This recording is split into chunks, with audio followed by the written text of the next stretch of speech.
안녕하세요. 개미들의 큐 김보람입니다. 지난주 마리오 드라기 ECB 총재 유로존 수호 의지 표명에 이어서 이번 주는 ECB와 FOMC 추가 경기 부양책 기대감으로 국내 증시는 3일 연속 오르고 있습니다. 코스피 지수는 장 초반 1850까지 다녀왔는데요. 먼저 이 시각 시장 흐름부터 자세하게 정리하고 오겠습니다. 1847포인트로 갭상승 출발한 지수는 장 초반 1850도 찍었습니다. 이후 개인의 차익 매물과 기관도 매도로 전환하면서 상승폭은 조금 줄었지만 외국인 쪽에서 오늘까지 상승을 이끌어주면서 1840선을 유지해주고 있는데요. 현재 개인 쪽에서 2,900억 원, 기관 쪽에서 400억 원 정도 팔고 있지만 외국인 쪽에서 3,300억 원 정도 매수하면서 상승을 이끌고 있습니다. 업종 가운데서는 IT와 자동차를 중심으로 시가총액 상위 종목들이 강세를 보이면서 지수는 전거래일보다 0.9% 정도 올랐습니다. 현재 1846포인트에서 거래되고 있습니다. 이어서 코스닥도 확인합니다. 코스닥도 갭상승 출발하며 3일째 상승 흐름을 이어가고 있는데요. 지수 상승폭은 장 초반보다 조금 줄었습니다. 466포인트에서 횡보하는 수준인데요. 외국인과 기관 쪽에서는 오늘도 사주지 않고 있습니다. 외국인들이 30억 원, 기관 쪽에서 90억 원 정도 팔고 있고요. 그리고 개인만 매수하는데 현재 130억 원 정도 매수 물량 유입되고 있습니다. 지수는 전거래일보다 1포인트 정도 올랐죠. 현재 466포인트 가리키고 있습니다. 마지막으로 외환시장으로 넘어갑니다. 원달러 환율도 3일째 내리고 있는데요. 이번 주 ECB와 FOMC 통화정책회의를 앞두고 정책 기대감이 커지고 있는 것으로 보입니다.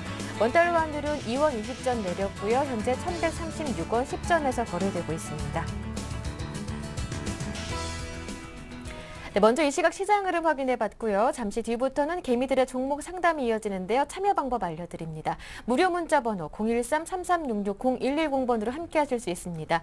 이 번호로 지금 바로 매수하신 종목명과 매수하신 가격, 비중까지 적어서 보내주시면 되고요. 한 종목만 고민이 아니신 분들 전문가와 직접 통화도 가능합니다. 전화번호 02-3153-2613번을 통해 포트폴리오 전반적인 점검 또한 가능합니다.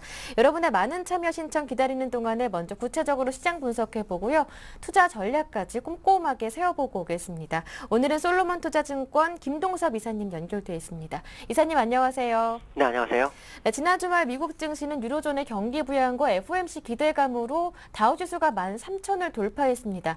네, 한편 IMF에서는 스페인의 올해와 내년 경기 후퇴가 예상보다 심각하다라고 밝혔다면서요. 시장이 참 상승 모멘텀이 전혀 없었는데요. 네. 유로존에서부터 상승 모멘텀이 다시 발생을 했습니다. 예.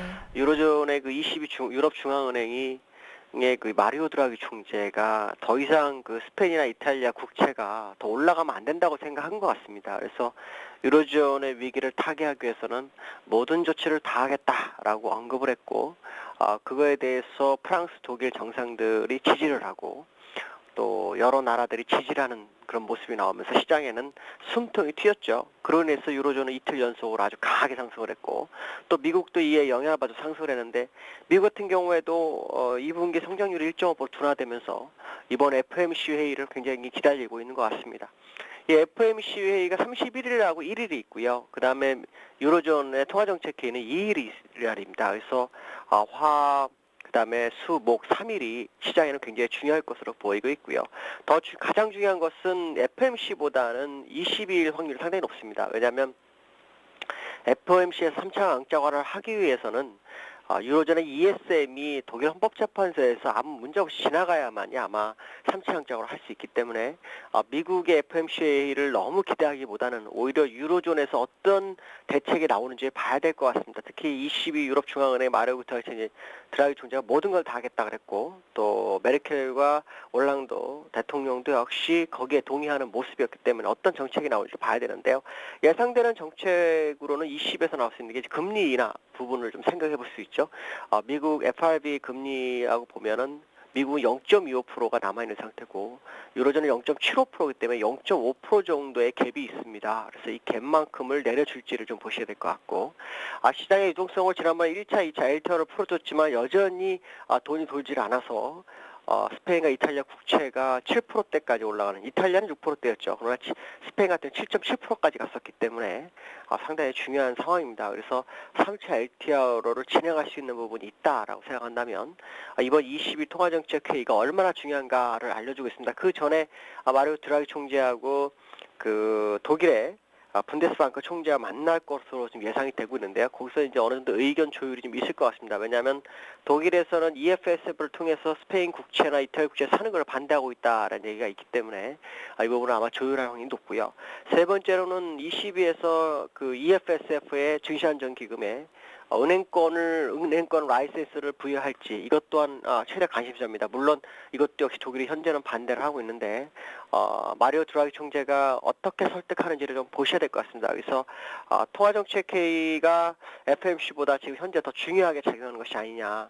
물론 FOMC에서도 이번에는 기대감을 굉장히 키우고 있죠. 왜냐하면 앞에서 말씀드린 미 2분기 성장률 1.5% 둔화됐고 실업률도 그대로 8.2% 유지하고 있고 주택 경기도 그렇게 좋지 않은 상황으로 봤을 때는 인플레이션이 2% 미만인 상태이기 때문에 경기 부양책을 할 수도 있습니다. 문제는 앞에서 말씀드린 ESM이 통과되지 않으면은 FOMC에서 경기 부양을 한들 나중에는 공론탑이 무너지는 상황이 발생할 수 있죠. 그래서 아마도 양적 완화는 좀 9월에 같이 할 확률이 높다고 보여지고 있고요. 다만 그 전에는 예대 금리를 낮춘다든가 지준율을 인하하는 그런 모습이 나오지 않을까 이렇게 판단하고 있고요. 물론 시장에서는 연준이 저금리 기조를 15년까지 늘릴 거다 뭐 이런 얘기도 있지만 그런 거 가지고는 지금 되지 않습니다. 또 벤버네키즈 코멘트하기를 굉장히 좋아하는데 코멘트도 어설픈 코멘트는 시장에 오히려 실망 매물을 추리하게 할 수 있기 때문에 이번 주에 있는 FOMC와 ECB 통화정책회의는 얼마나 중요한지를 알려주고 있고요. 만약에 여기서 실망 매물이 나온다면 9월 12일이죠. 9월 12일 날 독일 헌법재판소에서 ESM이 잘 통과되는지를 확인해야 됩니다. 그렇지 않다면 이번 8월부터도 랠리가 가능한 아주 중요한 주간이 이번 주다라고 보시면 될 것 같고요. 외국인들이 지금 오늘 그 시장의 모습을 보면 현물을 집중하고 있죠. 지난주 금요일 날도 4천억 대 넘게 매수를 했고 오늘도 3,400억을 매수했죠. 그러나 선물에서는 큰 변화가 없습니다. 일반적으로 현물을 먼저 사고요. 나중에 선물을 사는 그런 경향이 많기 때문에 아마도 현물을 최대한 많이 사기 위해서 시장을 더 이상 상승하지 못하게 누르는 것이 아니냐라고 보여지고 있습니다. 특히 국내장이 작년 그 미국의 국가신용대금 강등된 시점의 지수가 미국은 12,700이었죠. 우리나라 2,230이었고요. 그렇다면 지금 지수는 엄청나게 갭이 존재하고 있다는 겁니다. 그 얘기는 올라갈 때 맘만 먹으면 국내장은 상당한 디커플링을 가지면서 상당한 상승을 할 수도 있지 않느냐 이렇게 보고 있습니다. 오늘은 외국인이 3,400억 현물을 매수하고 있고요. 개인과 기관이 매도를 하고 있습니다. 프로그램 매수는 260억 정도 들어오고 있네요. 개인들의 모습을 보시면은 지금 화학업종하고 전기전자, 운송장비 쪽에서 매도를 많이 하는데요. 전기전자 쪽에서는 1,300억, 운송장비에서는 1,200억 정도 매도하고 있고 그 다음에 금융에서 190억 정도 매도하는 게 특징입니다. 그리고 매수하는 종목도 있는데 통신업종에서 매수를 해주고 있고요. 외국인 같은 경우에는 지금 보시면은 전기전자에서 한 1,600억을 강하게 매수하고 있고 운송장비에서 940억, 화학에서 210억 정도 매수해주고 있는 특징입니다. 결국 오늘 지금 현재 지수를 상승시키고 있는 것이 외국인들의 물량을 받으면서 주가를 끌어올리고 있는 것이 아닌가라고 보여지고 있고요. 기관들은 430억을 매도하고 있지만 그중에서 운송장비에서는 300억 정도 매수하는 게 특징이죠.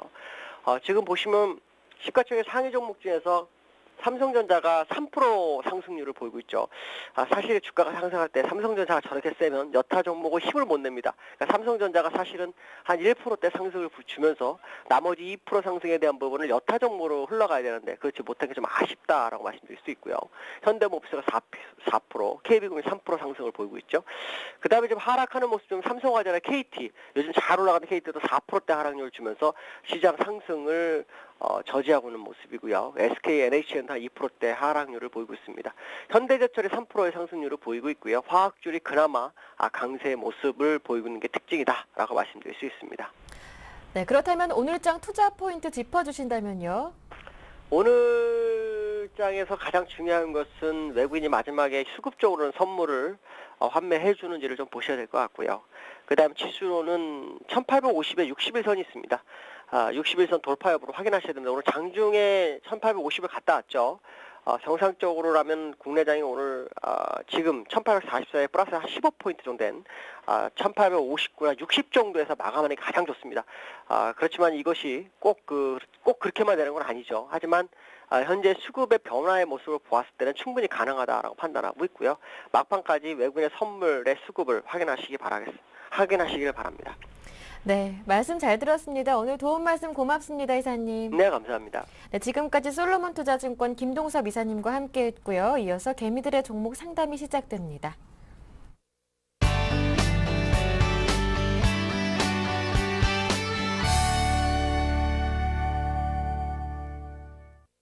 네, 개미들의 종목 상담 7월 30일 월요일도 힘차게 출발합니다. 오늘 두 분의 전문가를 모셨는데요. 우진투자 컨설팅의 이성규 팀장, 골든이글 투자자문의 정태근 팀장 모셨습니다. 두 분 안녕하세요. 네, 안녕하십니까. 반갑습니다.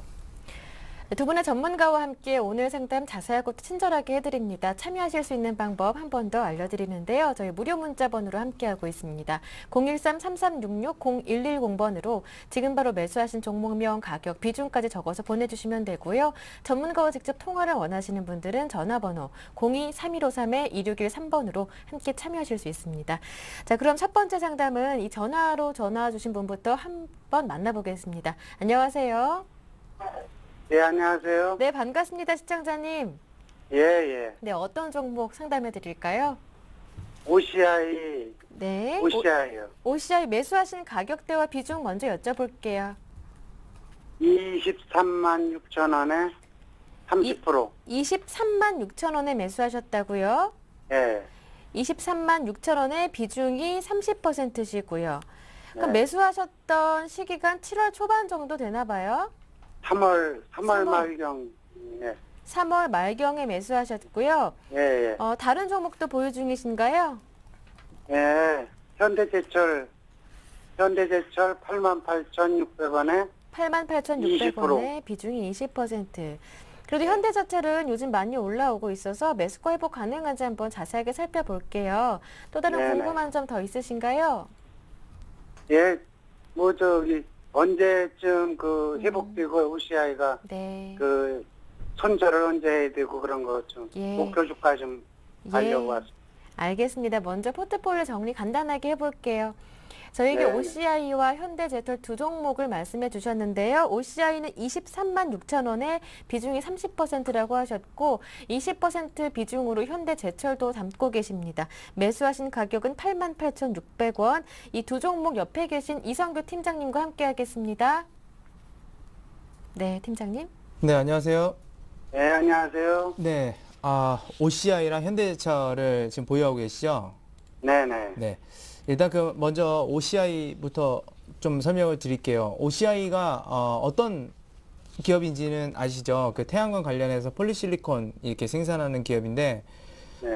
태양광이 왜 이렇게 안 좋아졌냐 하면, 그렇죠. 태양광 산업이 사실상 뭐 안 좋은 건 아닙니다. 그러니까 그 산업 자체로 보면 굉장히 좋죠. 뭐 신재생 에너지, 그래서 우리가 그 석유의 의존도가 많다 보니까 뭐 환경 오염도 되고 이제 그런 어떻게 얘기를 만들어내면서 이제 태양광 산업을 이제 붐을 시켰는데 말 그대로 그거예요. 그러니까 태양광 산업이 이만큼 어떤 규모가 있었는데 여기에 뛰어든 업체들이 더 많이 생겨났었어요. 그 당시에. 그러니까 이게 산업 속도가 늘어나는 속도보다 기업들이 많아지니까 당연히 기업들이 가져갈 수 있는 이익이 줄어들죠. 거기다가 말 그대로 저기 선진국들, 미국이나 유럽이나 이런 나라들이 보통 이 태양광이나 이런 것들 신재생 사업은 거기가 선도를 하고 있는데 거기 경기가 안 좋아지다 보니까 당연히 이쪽 산업이 축소가 되게 됐고 나머지 기업들은 그냥 남아 있었는데 그러다 보니까 수익성 더 줄어들고요. 그러면서 이제 말 그대로 그런 기업들이 하나 둘씩 도산해 가고 있는 겁니다. 지금 실제로 구조조정이 일어나고 도산도 하고 막 그러고 있는데요. 일단 그런 것들이 이제 호재다라고 하면서 단기적으로 올라가는 경향은 있지만 그렇다고 해서 시장 전체가 지금 넓어지고 있는 상태는 아니에요. 물론 향후에는 넓어지겠죠. 먼 미래에는 넓어지겠지만 지금 그런 상황 아니라는 거. 그래서 그런 것들에 대해서는 산업 동향이 이렇다라고 이렇게 말씀드리겠고 사실 지금 OCI가 올해 1, 2분기 지금 실적 낸 걸로 봐서는 그래도 뭐 예상보다는 그래도 괜찮은 것 같습니다. 그래서 분기별로 그래도 어느 정도 나오고 있는데 문제는 뭐냐면 과거에 그 2008년도 지나면서부터 그때부터 올라갔던 그 말 그대로 그 수익률 자체는 그러니까 이익 추이는 그 정도는 지금 가지는 못해요. 사실상 그래서 올해 예상 추정치에서 주당 순이익을 계산해 보게 되면 10,000원입니다. 10,000원이라는 것은 지금 가격이 한 19만 7천 원인데 한 20만 원 된다고 치면 10,000원이면 말 그대로 20만 원 투자해서 1년에 벌어들일 수 있는 금액이 지금 현재로서는 10,000원밖에 안 된다라는 거예요. 그러니까 수익률로 따지게 됐을 때는 5% 정도 된다라는 것이죠. 그렇기 때문에 절대 싼 기업이 아닙니다. 지금요. 그러니까 주가가 많이 내려오면 사람들이 그러죠. 이 기업은 싸니까 이제 태양광 산업 좋아질 거니까 올라갈 거라지만 실제로 이익이 빠르지도 않고 실제로 그렇게 싸지도 않습니다. 일단 그런 점들을 좀 말씀을 드리겠고요. 그래서 지금은 여기서 수익을 보려고 하면 안 되겠죠. 그러니까요. 그만큼 위험하니까. 그래서 차트를 보면서 말씀드리게 되면 지금 그래도 많은 기업들이 도산을 하고 그러면서 그나마 태양광 업계들 중에서 남은 기업들이 그나마 수익성이 조금씩은 개선되고 있습니다. 제가 현재 기준으로 10,000원이라고 말씀드렸지만 그런 기업들이 많이 나오면 나올수록 그게 10,000원이 아니라 11,000원, 12,000원 이렇게 늘어날 수도 있는 거예요. 저는 현재 기준으로 말씀을 드리는 거고 그렇기 때문에 손절가 같은 경우는 지금 전 저점 부분입니다. 188,000원 선을 손절가로 좀 제시를 해드릴게요. 손절가를 해드리고 물론 미국이나 유럽이 정말 경기가 활성화되게 됐을 때는 당연히 이쪽 분야도 커지기 때문에 지금 전 고점 부분이라고 할 수 있는 225,000원 선을 단번에 뛰어넘을 수는 있을 겁니다. 근데 그렇게 빠르게 그쪽이 개선이 안 되죠. 그렇기 때문에 이 박스권에서 굉장히 오래 머물 확률이 높아요. 그렇기 때문에 188,000원 선 손절가로 제시를 해드리고 목표 주가는 225,000원 선으로 제시를 해드리도록 하겠습니다. 예. 듣고 계시나요? 예, 예. 네. 그 다음에 이제 현대제철인데요. 네. 현대제철은 상대적으로 OCI보다는 훨씬 낫습니다. 그러니까 지금 철강산업 안 좋다라고 하지만 사실 뭐가 문제였냐면 이 현대제철은 뭐 현대자동차에 납품하는 것도 많고 그다음에 현대중공업에 납품하는 것도 많죠. 그러니까 이렇게 주가가 떨어진 거는 사실상 자동차보다는 당연히 조선 쪽에서 안 좋으니까 그 조선 발주가 많이 나온 쪽이 어디냐면 그것도 유럽이에요. 그러다 보니까 이렇게 눌리죠. 그리고 수요가 없다 보니까 당연히 철강 가격은 떨어지고요. 근데 철강 가격이 떨어지면 이 회사 같은 경우는 철강을 파는 회사인데 당연히 수익성이 안 좋아지죠. 매출액이 떨어지게 되는 결과가 오게 되고 그러면서 동시에 중국이 어떻게 했냐면 막 인프라 조성한다 막 그러면서 엄청나게 공급을 해댔습니다. 철강은. 그러니까 더 떨어지게 되죠. 철강 가격이. 그러면서 이제 철강 산업이 더 안 좋아질 것이다라고 하지만 그렇게 판매 가격이 떨어지게 되면 어떻게 할까요? 기업들이. 당연히 생산을 안 하겠죠. 당연히 생산 안 합니다. 생산 안 하게 된다는 무슨 얘기냐면 공급이 줄어든다는 얘기죠. 그러면 판매 단가가 나중에는 올라갈 수밖에 없는 거예요. 그러니까 지금 시장은 굉장히 안 좋게 철강 산업을 보고 있지만 제가 봤을 때는 그렇게 안 좋지는 않습니다. 오히려 아까 상담했었던 OCI보다는 지금 현재로서는 현대제철이 더 나아 보여요. 그리고 그만큼 매출처도 확보를 하고 있고 그래서 저는 이거를 일단 보유 관점에서 말씀을 드리겠고요. 최근에 이탈했던 지점이 물론 8만원 선 이탈했는데 거기는 또 한 번에 무슨 충격이 오게 되면 또 한 번 이탈할 수도 있습니다. 그래서 그거보다 좀 낮은 78,000원 선을 제가 손절가로 정해드리겠고 사실상 목표 주가 철강 산업이 또 그렇게 빠르게 제가 좋다고 해서 빠르게 올라가지는 않습니다. 그래서 역시나 이 산업도 박스권에서 머물 확률이 높기 때문에 단기적으로는 9만원 선인데 9만원 선 그쪽에 가게 됐을 때는 다시 한번 상담을 주시기 바라겠어요. OCI도 마찬가지고요. 예. 그렇게 해서 그때 한번 또 전화 상담을 한번 주세요. 예, 감사합니다. 네, OCI는 22만 5천 원, 그리고 현대제철은 9만 원까지 일단 단기적으로 보시는데요. 이 시점 왔을 때 다시 한번 개미드래큐 방문해 주시길 바랍니다. 오늘 상담 들으셨는데 어떻게 도움 많이 되셨나요? 예, 예. 아유, 다행입니다. 감사합니다. 네, 나중에 또 전화 주시고요. 고맙습니다. 예, 수고하세요. 네, 첫 번째 전화 상담 받아봤고요. 다음 종목 살펴보겠습니다. 2363번님께서 첫 번째로 문자 주셨어요. 실리콘웍스인데요. 매수가는 28,887원, 비중이 15%, 매도가 그리고 손절가, 추가 매수 가능한지도 궁금하다고 하십니다. 이 종목 실리콘웍스는 정태근 팀장님. 네, 네. 오늘도 한번 좀 살펴보도록 하겠습니다. 네. 자, 실리콘웍스 매수하셨고요. 28,000 이거 뭐 수수료까지 다 계산을 하신 것 같아요.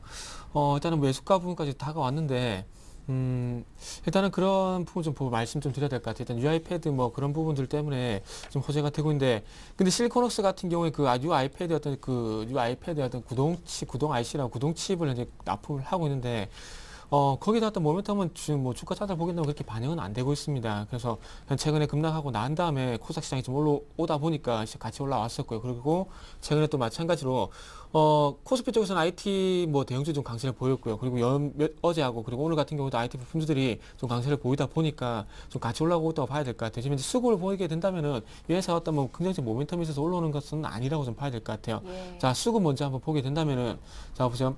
지금 현재 최근에 주가가 좀 출렁이고 있긴 뭐 최근에 요 며칠 사이 보도록 할게요. 26,000원 부분에서 좀 바닥을 다지는 모습이 나오고 있지만은 외국인이든 아니면 기관 쪽에 어떤 적극적으로 나서는 모습이 현재 나오지 않고 있습니다. 그렇게 본다면은 좀 주가가 방향을 못 잡고 있는 상황 속에서 조금 주가가 최근에 어떤 수급이 정상적으로 들어오지 않는 상황 속에서 코스닥 시장에서 좀 주가가 좀 흔들리는 것 같아요. 자, 그래서 일단은 뭐 그 기업적인 내용이라든지 어떤 도움이 될 만한 부분은 아직까지 좀 없을 것 같습니다. 그래서 지금은 어쨌든 기술적으로 좀 대응을 하셔야 될 것 같은데, 자, 일단은 그 추가 매수는 조금 반대 의견 좀 드릴게요. 추가 매수는 좀 반대 의견 드리고요. 그리고 기술적 분석 같은 경우에는 너무 어렵게 생각하지 마세요. 어렵게 생각하지 마시고요. 자, 화면을 보게 된다면 제가 선언을 그어놨죠. 이전에 저항이 됐던 가격대 같은 경우에 지금 현재 지지력을 받으면서 반등이 되지 않습니까? 그러면은 26,000원은 당연히 조금 전에 의뢰를 하셨듯이 손절가가 될 수밖에 없고요. 예. 손절가 될 수밖에 없고, 그리고 목표가 같은 경우에는 일단 요 종목이 뭐 121선의 저항을 받은 것인지 아니면 3만 원 가격에 대한 어떤 부담인지 모르겠지만은 자, 보세요.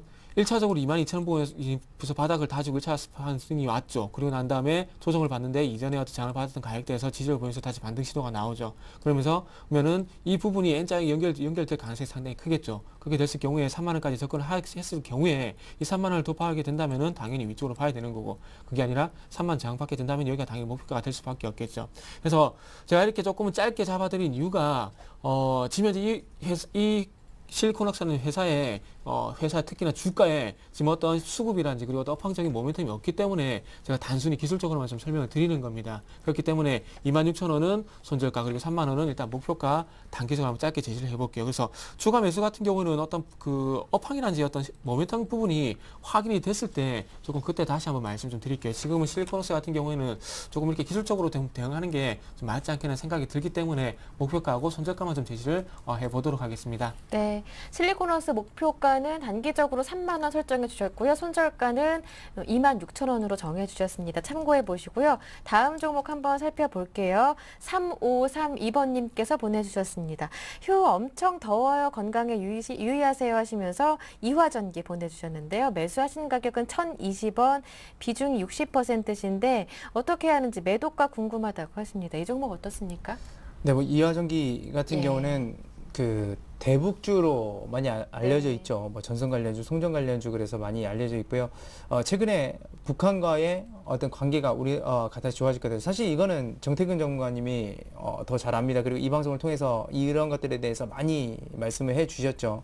그래서 저도 그거를 그냥 듣고서 따라하는 것뿐인데, 사실 제 그런 것들은 이제 정태근 전문가님이 얘기해 주셔서 지금 분위기 자체는 말 그대로 맞습니다. 그러니까 이 대북주들에게 한 번은 베팅해보는 것이 맞는데, 개인적인 생각으로는 그렇죠.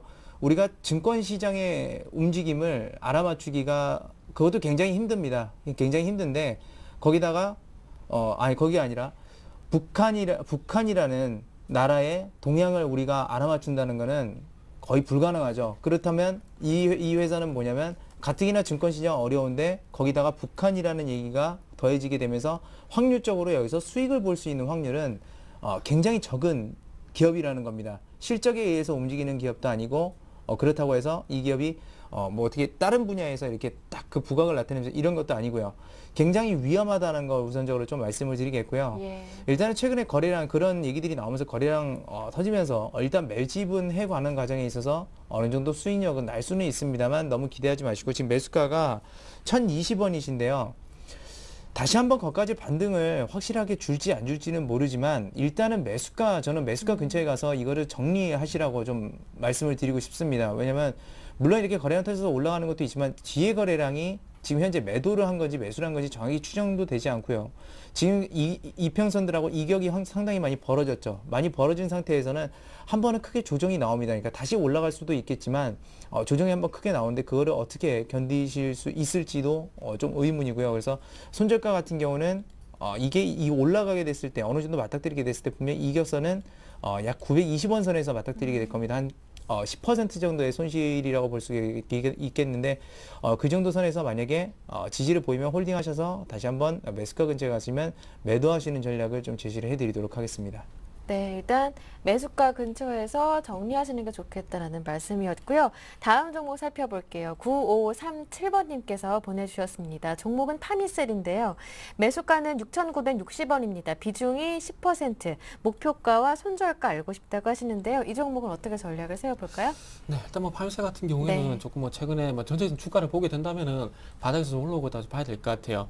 자, 뭐 줄기세포 테마 잘 아시죠? 줄기세포 테마 같은 경우 예전에 신약 개발 이제 어떤 신약 개발이라든지 어떤 임상에 대한 얘기가 나오게 되면서 1차적으로 크게 시세가 나왔던 종목들입니다. 뭐 네. 구체적으로 얘기해보자면 또 중해 신약이라든지 뭐 젠백스라든지 그리고 그 외에도 뭐 상당히 많죠. 지금 갑자기 생각나는 그 두 가지밖에 없는데 그런 부분들 그리고 대표적인 게 메디포스트 그리고 셀트리온 있지 않습니까? 그래서 이런 부분이 좀 반영이 되고 난 다음에 이제 2차적으로 다시 한번 최근에 좀 들썩이고 있는데 자 이제는 그 줄기세포 쪽이 예전에 어떤 신약 개발과 그리고 임상 1상, 2상, 3상 진행이 되게 되면서 그런 모멘텀 쪽에서 이제는 실질적으로 어떤 상용화에 대한 부분들이 좀 부각이 다시 한번 옮겨갈 가능성에 대한 부분도 좀 말씀 한번 드려볼게요. 최근에 그 부분 있죠. 셀트리온 같은 경우에도 그 레미케이드라는 어떤 줄기세포 치료제에 대한 또 바이오시밀러 약을 개발을 했잖아요. 근데 그거를 개발했음에도 불구하고 지금 현재 공매도 물량 때문에 조금 주가 조정 받고 있습니다. 그리고 네. 메디포스 같은 경우도 실질적으로 무릎 연골 치료제죠. 이 부분이 지금 현재 가격이 500만 원으로 주사 한 대가 500만 원인가 아마 그럴 거예요. 그래서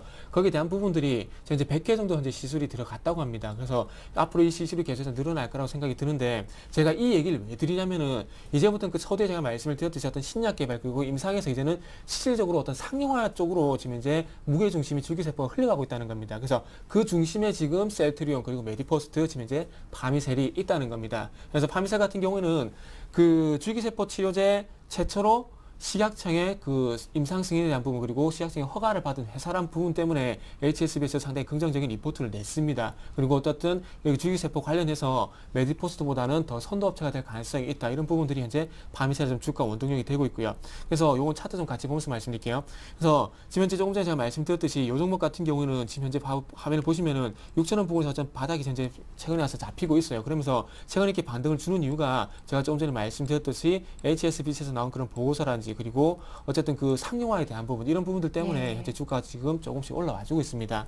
그래서 매수가가 16,970원이신데 모르겠습니다. 일단 단기적으로 만약에 생각을 하게 된다면은 요 종목 같은 경우에 제가 보기에는 그 한 200 좀 단기적인 추세가 좀 고민될 것 같은데 한 8,500원 정도 단기적으로 본다면은 단기 목표가를 한번 세워드리고 싶어요. 근데 만약에 단기적인 부분이 아니라 좀 길게 본다면은 자 주봉 차트를 보면은 답이 나오잖아요. 자 주봉 차트를 보게 된다면은 자 6,000원 부분에서 이제 바닥 확인이 계속해서 나오고 있죠. 그러면서 주봉에서 이렇게 반등 시도가 나오고 있는데 네. 모르겠습니다. 일단 주봉 차트를 보고 만약에 대응을 하게 된다면은 일단 10,000원권 이상까지 봐도 될 것 같아요. 그래서 제가 목표가만 조금 나눠서 말씀드릴게요. 단기적으로 보게 된다면 한 8,500원까지 일단은 보시고요. 그리고 좀 길게 보신다면은 좀 10,000원권까지 좀 봐도 될 것 같습니다. 하지만 제가 보기엔 1차적으로는 단기적으로 한 8,500원까지는 보시면서 거기서 수익 실현 조금 하시는 게 좋을 것 같고요. 그 손절가 같은 경우는 딴 거 필요 없습니다. 손절가라기보다는 일단은 그 매도가를 자 지금 또 화면을 좀 보도록 할게요. 손절가라기보다는 제가 매도가를 세워드릴게요.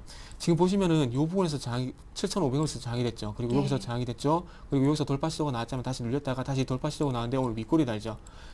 손절가는 손절가 생각하지 마시고 그냥 매도가라 생각을 하시고요. 네. 7,500원 돌파가 원활하게 이루어지지 않는다면은 일단 수익 실현을 했다가 조금 6,500원까지 눌릴 때 다시 한번 재접근하는 쪽으로 이렇게 전략을 좀 정리를 해드리도록 할게요. 네, 파미셀 상담 내용이었고요. 다음 종목은 S오일이 들어왔습니다. S오일은 두 분께서 보내주셨는데요.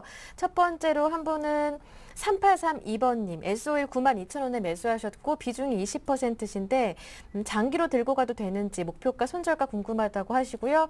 또 한 분은 97,800원에 매수하셨다고 4933번님께서 보내주셨습니다. 이분은 비중이 50% S오일 손절할지 고민이 많으시다고 하는데요.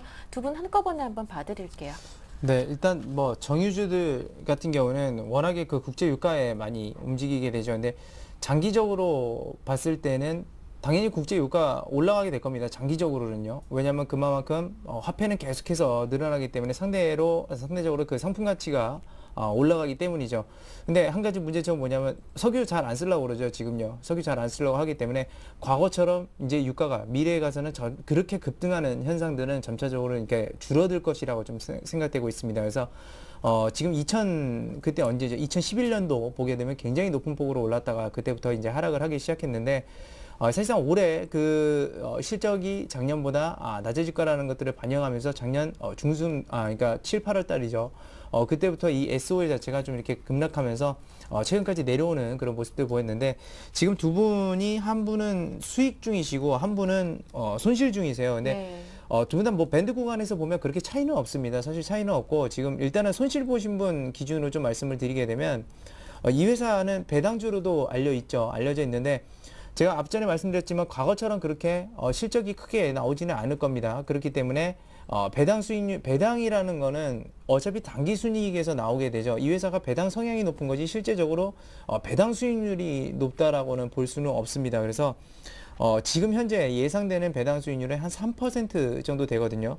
근데 손실 보신 분이 지금 현재 3% 정도 되는 것 같아요. 그러니까 그런 점들, 배당이 그 정도 나온다고 한다면 현재 구간에서는 일단은 보유하셔서 말 그대로 배당을 나중에 받으셔도 되고 그 중간에 올라갔을 때 차익 실현을 해도 되겠죠. 일단 그 점을 우선적으로 좀 말씀드리겠고, 화학주도 전반적으로 그렇습니다. 최근에 그 어느 정도 바닥 구간 다지고 있죠. 그 이유 중에 하나는 국제 유가가 떨어지지 않기 때문에 어느 정도 판매 그 가격을 확보할 수 있다라는 그런 생각들이 지금 묻어 있기 때문입니다. 그래서 지금 올해 예상되는 그 단기 순이익 기준으로 보게 되면 약 9,900억 원 정도 예상이 되고 있습니다. 그래서 주당 순이익으로는 약 8,500원 정도 되고요.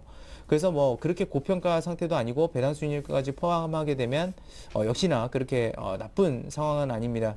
그렇기 때문에 현재 구간에서는 일단 보유 관점, 배당 수익률까지 생각하면 굉장히 쌉니다. 배당이 약 한 3,000원대 나온다고 했으면 단기 순이익하고 8,500원 선하고 합쳤을 때 이 기업은 주당 한 12,000원에 지금 수익률을 올리는 기업이니까 그 점 이제 참고하시기 바라겠고요. 그래서 목표 주가 같은 경우는 너무 길게는 잡을 수가 없습니다. 저는 근데 이 상단 부분을 그래도 어느 정도 나아가게 되면 돌파하지 않을까, 올해 안에 돌파하지 않을까 생각하면서 목표 주가는 11만 원 선 좀 제시를 해드리겠고요. 손절가는 사실상 이 저점을 9만 원 선을 이탈하면 이제는 안 됩니다. 그러면 또 문제가 생긴다는 얘기이기 때문이죠. 그래서 손절가 9만 원 선 좀 제시를 해드리도록 하겠습니다. 네, SOL 보내주신 두 분 상담해 드렸고요. 이어서 오늘의 두 번째 전화 받아보겠습니다. 안녕하세요. 네, 안녕하세요. 네, 반갑습니다. 시청자님. 바로 종목 얘기해 볼게요. 어떤 종목 고민이신가요? CCS요. 네, CCS 매수하신 가격과 비중은 어떠십니까? 1,050원이 10%입니다. 1,050원의 비중이 10%시고요. 다른 종목도 예. 보유 중이신가요? 예, 유비케어요. 예, 유비케어는 매수하신 가격과 비중 여쭤볼게요. 어떻습니까? 예, 3,320원에 10%입니다. 3,320원의 비중이 10%. 이 두 종목 저희가 봐드리면 될까요? 네네. 네, 알겠습니다. 포트폴리오 정리부터 간단하게 해봅니다. 저희에게 두 종목 말씀해 주셨어요. CCS와 유비케어입니다. 두 종목 다 10% 비중. CCS는 1,050원, 그리고 유비케어는 3,320원을 매수하셨습니다. 이 두 종목 옆에 계신 정태근 팀장님께 연결해 드릴게요. 네. 네. 네. 네, 안녕하세요. 여보세요? 여보세요. 안녕하세요. 네, 네, 안녕하십니까? 안녕하세요. 네. 종목들 보니까 좀 안 듣기는데, 예? 전화 연결이 잘 듣기질 않습니다. 전화 잘 안 들리세요? 예, 예. 지금은요? 여보세요? 여보세요? 예, 지금은 좀 나아요. 괜찮습니까? 예, 예. 그럼 제가 말씀드려도 될까요? 잘 들리세요? 예? 제가 말씀드려도 될까요? 잘 들리세요? 지금도 지금 많이 전파, 이거 어떻게 해야 되나? 그러면 예, 예. 여보세요? 일단은 제가 예, 예. 말씀을 드릴 테니까 혹시 안 들리는 부분은 뭐라 해야 될까? 녹화로 좀 있으니까요. 보시겠어요? VOD? 혹시 제가 말씀을 드리다가 잘 안 들리면요. 예, 지금 많이 잘 안 들리는데. 일단 상담을 진행해 볼게요. 네, 일단은 좀 예, 예. 진행을 하고 다시 전화하셔가지고 작가분한테 VOD 다시 보는 거 좀 알려달라고 하시면 돼요. 네, 이거 그냥 상담 일단 시작해 진행해도 되겠네요. 보겠습니다. 이거 일단 전화 연결 잘 안 되는 것 같은데 일단 제가 일단 진행 좀 해보도록 하겠습니다. CC에서부터 먼저 좀 보도록 할게요. 이거 같은 경우에는 전형적인 어떤 그 세력주라 좀 봐야 되겠죠. 이건 차트 좀 바로 보면서 말씀드릴게요. 바로 보면서 말씀드릴 건데, 자, 이게 좀 앞으로 돌아가야 될 것 같네. 이게 지금 차트를 같이 보게 된다면은, 자, 7,800원 가격대에서 이게 3,400원까지 올렸어요. 올렸는데, 제가 이게 왜 전형적인 세력주라는 그 부분을 판단했냐면, 이게 대주주 물량이 이게 한 50% 정도 됩니다. 자, 좀 재무제표 볼게요. 보면은 유인무 씨가 어떤 분인지 모르겠지만 이 사람분하고 또 이름이 또 비슷하니까 뒤에 자가 똑같으니까 지금 50%인데 이게 아마 형제 정도 되겠죠. 형제 될 건데 네. 지분이 50%라면 세력들이 딱 작전하기 정말 좋은 지분 이상이라고 보시면 될 것 같아요. 대주주가 50% 물량만 쥐고 있으면 나머지 물량은 세력들이 알아서 잡을 수가 있거든요. 자, 그러면서 제가 그거를 먼저 생각하시면서 설명드려 볼게요. 자, 여기서 일단 그 3,400까지 올렸어요. 올리고 나서 물론 대주주 프리미엄을 주는다는 전제하에서 좀 주가 종목 좀 잡아달라는 얘기를 했겠죠. 근데 제가 좀 전에 현재가 창을 보게 되니까 공시 내용을 보니까 아직까지 뭐 대주주 지분 물량이 뭐 소폭 매도가 나왔다는 그런 얘기가 전혀 없더라고요. 그렇다면 아직까지 어쨌든 진행이 되고 있다는 겁니다. 자, 여기서 일단 1차적으로 해먹을 거예요. 해먹었고 다시 한번 조정을 주고 조정 크게 받았는데 자, 여기서 악성 매물 물량 다 풀렸죠. 풀리고 난 다음에 거래량 늘면서 주가 같이 올라가죠. 근데 여기서 대주주가 세력들한테 그런 얘기를 했겠죠. 유상증자 할 건데 주가 잠시만 좀 띄워달라고. 그리고 나서 공교롭게도 요 뒤에서 유상증자 얘기가 나왔습니다. 그러면은 자, 어쨌든 이런 식으로 그 세력하고 대주주 이거는 어쨌든 제 예측입니다. 이거는 사실관계는 확인할 수가 없고 제 예측인데 어쨌든 얘네들하고 어쨌든 세력들하고 진행은 되고 있다 보시면 될 것 같아요. 근데 지금 요거는 일단 가지고 계세요. 가지고 계셔야 되는 이유가 자, 잘 보세요. 여기서 일단 뻥튀기 많이 해먹었죠. 그 물량이 빠져나간 것 같지만 주가가 큰 폭의 조정을 받으면서 거래량이 그렇게 안 늘어났죠. 거래량이 더 줄었죠. 제가 그런 얘기 한번 드렸죠. 종목 상담할 때. 주가가 하락을 하면서 거래량이 줄어드는 것은 이후에 이런 반응이 나올 수 있다는 얘기를 말씀드렸죠. 거래량이 늘어나면서 지금 이제 그런 반응이 나왔죠.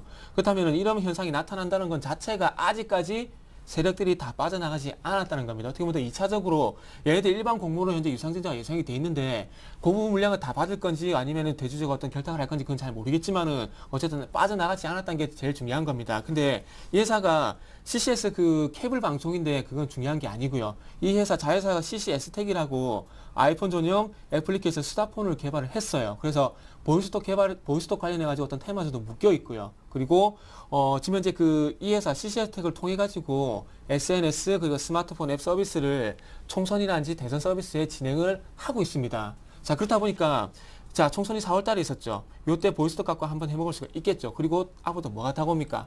마지막으로 세력들이 해먹을 수 있는 가장 중요한 대선이 다가오죠. 여기서는 만약에 주가가 튄다는 전제를 깔고요. 요로 대선 핑계로 보이스톡이라든지 그리고 SNS 관련하고 이 종목이 튀게 된다면은 그때는 무조건 팔고 나오셔야 됩니다. 이해되시죠? 무슨 말인지. 그래서 어쨌든 지금 안 판 거는 어쩔 수가 없어요. 안 판 거는 조금 혼이 나셔야 되겠지만은 이유가 더 중요하겠죠. 이후에 어쨌든 주가가 한 번 정도 대선 테마, 그러니까 자회사를 통한 어떤 대선 테마가 엮일 가능성이 있기 때문에 자회사인 CCS텍이요. 이 회사를 통해서 다시 한번 대선 테마가 엮일 가능성이 있기 때문에 그런 부분들을 잘 생각을 하시면서 다음번에 조금만 기다렸다 반등이 나오게 된다면 그때는 무조건 좀 빠져나오시라고 말씀을 드릴게요. 일단 네. 비중이 작은 부분은 좀 제가 칭찬을 해드릴게요. 하지만 이런 종목 동전주 같은 경우는 이런 스토리를 모른다면 매매하기 정말 힘들거든요. 네. 다음부터는 이런 종목 매매하지 말라고 그런 부분 말씀드려보고 싶고요. 그리고 유비케어 같은 경우에는 요것도 마찬가지 대선 테마 보셔야 될 것 같아요. 왜 봐야 되냐면 그거 말씀드릴게요. 이전에 총선 있죠. 총선 다가오게 되면서 무슨 테마였습니까? 노인복지 테마 있었죠. 아동복지 테마. 어쨌든 복지 테마가 있었죠. 그리고 지금 대선으로 넘어가 볼게요. 대선 넘어가게 된다면은 자, 박근혜 지금 그 전 대표도 마찬가지지만 이제 복지 그 3대 핵심 공약이 하나 되는 게 복지 테마죠.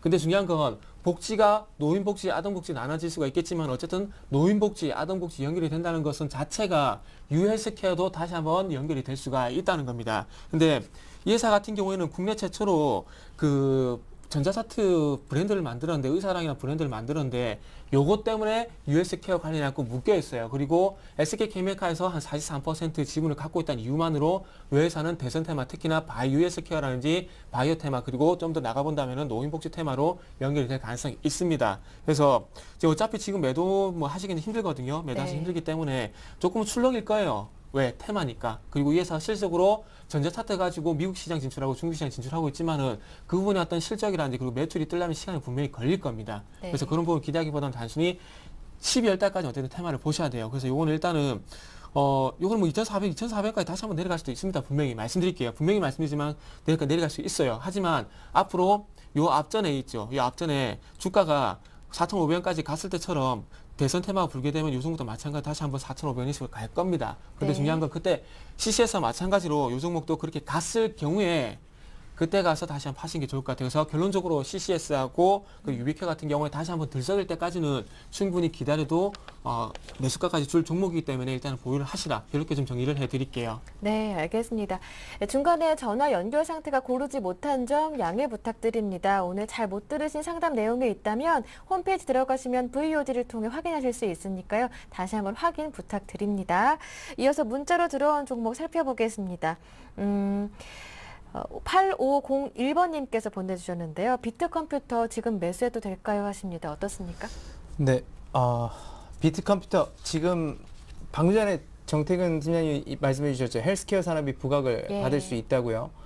그런 점은 맞습니다. 왜냐하면 우리나라 같은 경우가 지금 어느 정도 수준이냐면 이 헬스케어 산업 자체가 그 고령화 인구가 많아지는 시점에 보통 많이 도입을 하게 되고 미국 같은 경우도 도입을 해서 이미 거기는 뭐 성숙 단계로 거의 접어들고 있는 그런 상황인데 우리나라가 그렇죠. 그러니까 고령화 얘기가 나오게 되면 그 나라는 보통 이제 헬스케어 산업이 들어가고 우리나라 본격 성장을 이루는 건 맞습니다. 맞고요. 지금 근데 비트컴퓨터로 한번 들어가 보게 되면 예. 비트컴퓨터는 그 병원에서 그 시스템이라든지 이런 것들을 보통 구축을 하게 되는데 사실 그렇게 실적은 안 좋았어요. 실적은 안 좋았고 그것들이 이제 매출성이라든지 수익성이 떨어지는 부분들을 이제 제거해내면서 원가 절감을 했지만 결국에는 매출이 떨어지게 되면서 이 회사가 큰 폭으로 뭐 영업이익이라든지 그런 것들은 순이익이라든지 증가는 못했습니다. 근데 그렇죠. 그런 쪽이 아직까지도 개선이 안 된다는 건 여전히 초기 단계인데 초기 단계에서 이것들을 이제 버틸 수 있는 회사들은 버티고 이제 갈 수도 있고 그러지 못하는 회사들은 또 여기서 도산하는 경우도 있겠죠. 근데 이 회사 지금 보게 되면 일단 첫 번째로 말씀드린 건 물론 성장성이라는 게 있습니다만 주당 순이익 대비해서 굉장히 비싼 가격이에요. 한 50배 넘어가는 수준인데 보통 그러면 뭐 50배 넘어가면 물론 갑자기 올해 이제 실적 개선이 되면서 갈 수도 있겠지만 아직까지 그런 것들이 가시화되고 있지 않기 때문에 이 주가 자체 한 6,000원대 뭐 7,000원대 이렇게 머물러 있는 주가는 사실상 이것도 거품이라고 보시면 됩니다. 근데 그 이전에 이 차트를 보면서 설명을 드리게 되면 거래량이 굉장히 많이 급증하는 모습들을 보실 수가 있어요. 대부분 보게 되면 근데 저는 이거를 어떻게 해석하냐면 일단은 주포라고 부르죠. 우리가 주식에서요. 주식을 본격적으로 들어 올리는 거. 그 대부분 전 빠져나갔다고 이렇게 보고 있습니다. 물론 다시 어떤 테마가 있거나 그렇게 됐을 땐 또 올라갈 가능성이 있죠. 그렇기 때문에 여전히 확실성은 없죠. 그래서 저는 매수는 하지 마시라고 좀 이렇게 말씀을 드리도록 하겠습니다. 네, 알겠습니다. 네, 그리고 파밀세 상담하셨던 9537번님께서 파밀세 상담 감사합니다. 폭염 속에 건강관리 잘하시고 좋은 하루 되세요. 이렇게 단문 보내주셨습니다. 고맙습니다. 다음 종목은 대한전선입니다. 보내주신 분은 5249번님. 매수하신 가격은 2,500원이시고요. 비중이 100%세요. 이게 가격을 다시 회복할 수 있을지 아니면 또 언제 팔아야 될지 고민이 많으시다고 하시는데요. 이건 좀 팔 수 있으면 좀 팔았으면 좋겠네요. 예. 이건 바로 좀 화면 좀 보시면서 말씀드릴게요. 이 회사 자체가 뭐 저도 가보진 않았지만은 뭐 재무제표만 봐도 이 회사 어떤 상태인지 좀 나오죠. 자, 볼게요. 지금 현재 매출도 계속해서 감소를 하고 있고요. 분기보험은 계속해서 감소를 하고 있고 더욱 중요한 것은 단기순이익도 계속해서 적자폭이 확대되죠. 계속 확대되고 더 중요한 것은 부채 비율이 이제 일부 잠식에 들어갔죠. 예전에 동양텔레콤이라는 회사 종목 상담했을 때 일부 잠식이 4분기 연속 나오게 되면서 이 회사 상폐될 가능성이 있다. 그런 네. 부분을 제가 말씀드렸던 기억이 있는데 결국 상폐됐어요. 근데 이 회사가 상폐될지 안 될지 모릅니다. 근데 중요한 건 재무제표상 봐도 너무나 안 좋죠. 지금 회사 상황이. 부채비율까지 일부 잠식이 들어갔어요. 그리고 나서 최근에 와서 무슨 소식이 나왔습니까? 7대1로 무상 감자를 하고 난 다음에 다시 한번 화면을 보시면 운영자금 마련을 위해서 2,800억 정도 유상증자를 한대요. 이게 뭐하는 짓입니까 도대체 회사에서? 잘 보세요. 무상 감자를 하게 되면 주식수가 줄어드는 거죠. 주식수가 감소하는 것 자체만으로도 어떻게 되냐면은 주가 프리미엄 10% 죽어버리기 때문에 가지고 있는 기존 주주들 같은 경우에는 10%의 주가 손실을 봐야 되는 겁니다. 근데 그리고 난 다음에 유상증자까지 하게 되면 주식수 다시 늘어나죠. 네. 그렇게 되면 또 어떻게 돼 있어요? 빰 한 대 맞고 양쪽으로 다 맞는 게 되겠죠. 정신 못 차리게 되는 거예요, 그냥. 뭐 하는 짓인지 솔직히 모르겠습니다. 그래서 제가 이 회사 가본 건 아니지만은 재무제표 보고요. 그리고 무상감자 하고 나서 유상증자 하는 건 봐도 이 회사 지금 현재 마인드 자체는 제가 보기에는 아닌 것 같습니다. 솔직히 말씀드리면. 그래서 이런 회사 팔 수 있으면은 그리고 이런 종목 2,500원에 100% 들어가셨는데 100%는 제가 그 비중 말씀드리죠. 비중은 지붕 그 우스갯소리로 비중 말씀드려도 안 지킨다고 네. 이렇게 말씀드리지만은 자 비중 100% 들어가고 나서 이렇게 하한가 맞아보니까 어떻게 됩니까? 타격이 상당히 크죠. 이러다가 만약에 상폐돼봐요. 깡통 차죠. 그러면 어디 가서 주식 한다는 사람한테 좋은 얘기 하겠습니까? 본인부터 안 하겠죠. 본인부터 제대로 하고 난 다음에 누구한테 주식을 얘기할 수 있는 거고, 그리고 주식 해봤는 거에 대한 부분들 얘기할 수 있지 않습니까? 그러니까 종목에 대한 공부라든지 그리고 회사에 대한 공부가 전혀 없는 상태에서 단순히 주가가 싸다는 그 이유만으로 들어가게 되니까 이런 사태가 발생이 되는 겁니다. 그래서 다음부터는 절대 조금 이렇게 매매를 안 하셨으면 좋겠습니다. 그리고 제가 드리고 싶은 말씀은 딴 거 없어요. 이건 팔 수 있으면 무조건 팔고 나오라고 좀 말씀드리고 싶습니다. 오늘은 솔직히 못 팔 거예요. 한가지 현재 가버린 상태에서 지금 이제 매도 잔량이 700만 주 정도 쌓였는데 이거 오늘 절대 못 팝니다. 그래서 아깝지만은 지금 현재 제가 보기에는 적어도 한 40%, 한 50% 손실 날 거예요, 분명히. 한가 여기서 한 2번 정도 더 갈 것 같은데, 그거 생각하지 마시고 무조건 팔 수 있으면 무조건 팔고 나오라고 그렇게만 좀 정리를 좀 해드리도록 할게요. 이거 정말 걱정돼서 하는 얘기니까 무조건 네. 팔고 나오십시오. 네, 5249번님 꼭 힘내시고요. 다음 종목 한번 살펴보겠습니다. 동부라이텍 들어왔는데요. 5401번님. 도와주세요. 동부라이텍 2,100원에 매수했고 비중이 20%신데 지금 손절해야 하는지 이분도 고민이 많으신가 봐요. 그냥 말씀드리면 예. 사실 손절해야 되는 게 맞습니다. 왜냐하면 네. 기업 이익이 전혀 안 나고 있으니까요. 그것도 몇 년 연속으로 안 나고 있는데 그렇다고 해서 뭐 그렇게 재무 구조가 아직까지 막 안 좋은 건 아닙니다만 그렇게 크게 망가진 건 아니에요. 근데 이제 말씀을 드려보면 동부그룹 자체를 한번 보세요. 동부그룹이 보통 무슨 사업을 하고 있냐면 이 동부라이텍은 LED라는 사업을 주력으로 합니다.